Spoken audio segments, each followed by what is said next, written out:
وہ پوچھتے ہیں کہ اسلام میں وراثت کی تقسیم کو سمجھنے کے لیے کوئی کتاب تجویز فرما دیں تاکہ میں علم وراثت تھوڑا بہت سیکھ سکوں۔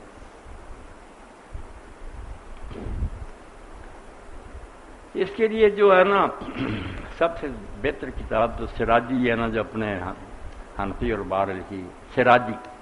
اور اس کی آگے بہت شرح بڑے بڑے لوگوں نے لکھی، مگر وہ لمبا چوڑا سسٹم ہے، اس کے پیچھے کچھ لوگوں نے محنت کر لی۔ میرے پاس اس کا شاید آپ لوگوں کو بھی اس کی نقل دیجیے، ملتا ہے۔ اس میں بنی ہوئی ہے اس طرح کھانے بنائے ہوئے، رشتہ دار لکھے ہوئے، بیٹا باپ اور ادھر دوسرے رشتہ دار ہیں۔ اب لائن لانی ہے، آپ نے باپ کا معلوم کرنا، باپ ہے اس کے ساتھ اور کون ہے، ایک ادھر سے لکیر آئے گی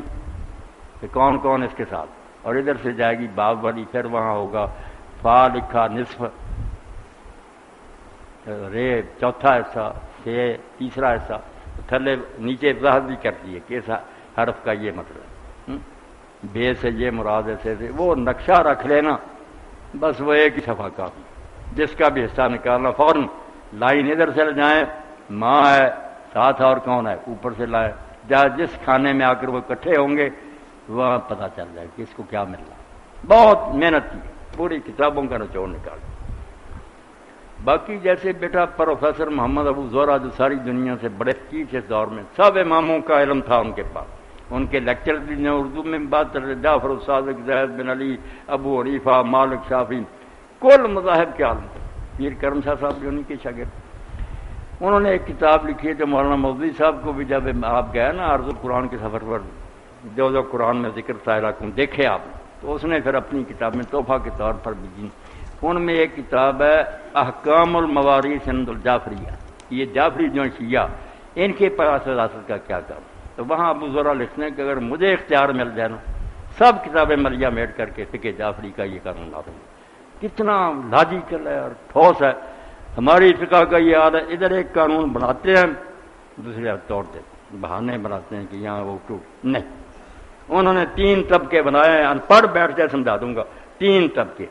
اس طبقوں میں سے ایک بھی ہوگا نا دوسرے طبقے کی باری میں جائے،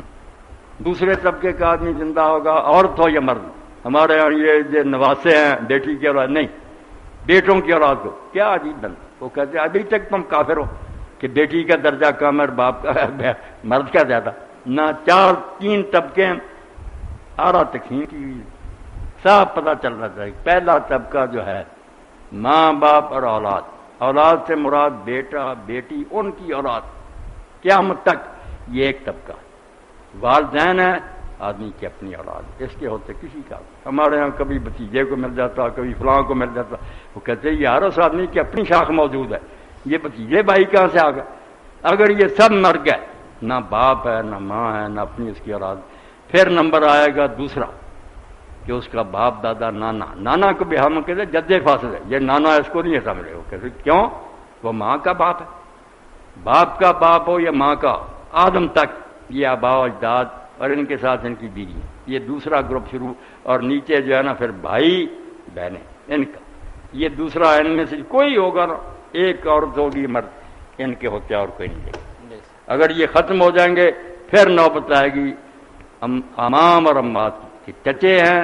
پھپھیاں، خالہ ہیں ماموں، یہ ان کے حصے ہوں گے۔ یہ 3 طبقے ایسے بنائے ہیں ہر بندہ آسانی سمجھ لیتا کہ مسئلہ کیا ہو۔ تو انہوں نے آپ کا امام محمد ابو زہرا نے کہا یار مجھے اختیار ہوتا تو کیا یہ فقہ ہم اہل سنت کی پڑھتے پڑھاتے، یہاں قانون بنا، پھر قریب کی ایک جگہ قانون قریب کے ہوتے بعید کو نہیں ملتا، قریب کا ہے نواسا اس کو چھوڑ دیتے، 100ویں پشت میں بھائیوں کی اولاد اس کو دے دیتے، کوئی حال نہیں بیٹا۔ میں نے تو صحیح بات ہی نا کیا جی، وہ احکام الموارث عند الجعفری، بہت پیاری کتاب، جعفریوں کے نزدیک قانون وراثت کیا۔ اب حدیں بنا لی ان لوگوں نے، میرے خلاف 28 مولوی لکھتے ہیں اور بھی مولوی صاحب کو یہ کر دو، کرتے رہے، میں نہ شیعہ نہ سنی نہ وہابی نہ بریلوی، سب میرے، اس کو فارسی میں کہہ دوں گا بے ہما با ہم، کسی کے ساتھ نہیں سب کے ساتھ، غلط بات کسی کی نہیں مانوں، صحیح کسی کی ہوگی لے لے، انہوں نے ہمارا باپ مارا وہ بھی مجھ سے مسلمان کے افراد۔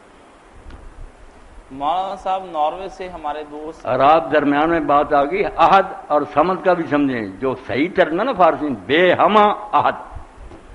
کسی کی اس کو ضرورت نہیں، سارا جہان نہیں تھا پھر بھی وہ خدا تھا، اور سب مٹ جائیں یا ساری دنیا کافر ہو جائے اس کی سلطنت کو کوئی، یہ ہے بے ہما ترجمہ، سب کے بغیر وہ آپ اپنی ذات میں کامل ہیں، اور باہما سمجھ، جو بے ہما ہوتا بیٹا پھر وہ پرواہ بھی نہیں کرتا، جب وہ کسی کا محتاج نہیں، لوگ مرتے رہے نہیں، اللہ کی شان یہ بے ہما ہے مگر باہما ہے، ضرورت کسی کی نہیں اس کو، مگر سب چونکہ اس کے محتاج ہے، وہ سب کے ساتھ ہے، سب کی فکر رکھتا ہے، سب کی ضرورت نے پوری کر، اسی لیے سورہ اخلاص کو حضور نے فرمایا تیسرا حصہ قرآن کا ہے، یہ چھوٹی سی 4 آیتیں ہیں، اللہ تیسرا حصہ قرآن میں جو کوئی بیان تیسرا حصہ اس کے اندر ہی آ گیا، مگر اس کے لیے وقت چاہیے، عہد سمجھیں، سمجھ سمجھیں، کفر سمجھیں۔ ابن تیمیہ کو پوری کتاب لکھنی پڑی سورہ اخلاص پر کہ یہ کیا ہے، اور مولانا اسرائیل صاحب کے استاد مولانا حبیب نے فرماتے ہیں لاؤ ہندوؤں کو، برہمنوں کو، بدھ سکھ جو کافر نا، میں بتا دوں گا کہ ان میں یہاں جا کر ٹھوکر کھائی اور اس کا علاج سورہ اخلاص میں یہ لفظ ہے، یہ 4 آیتیں ہر ایک کا علاج ہے، بدھوں کا، جین مت کا، عیسائیت کا، یہودی، انہوں نے کہا کوئی سمجھے تو صحیح، بدقسمتی سے ہم سمجھ لیتے کولا والا پڑھو جنوری بس قرآن پاک ہو گیا وہ تو مضمون کی بات تھی، یہ نہیں ہے 3 بار پڑھو ثواب قرآن کے برابر، قرآن تو تیسرا حصہ پڑھو گے تو ملے گا ثواب، یہ تیسرا حصہ مضمون کے لحاظ سے کہ قرآن پاک میں کیا یامین بھائی 3 ہی باتیں، یا اللہ ہے، یا اس کا رسول ہے، یا آخرت ہے، اللہ حکم دینے والا، رسول وہ احکام پہنچانے والا، آخرت میں پھر نتیجہ نکلے، اس لیے پورے قرآن میں جو 3 مضمون بیان ہوئے نا کھول کھول کر،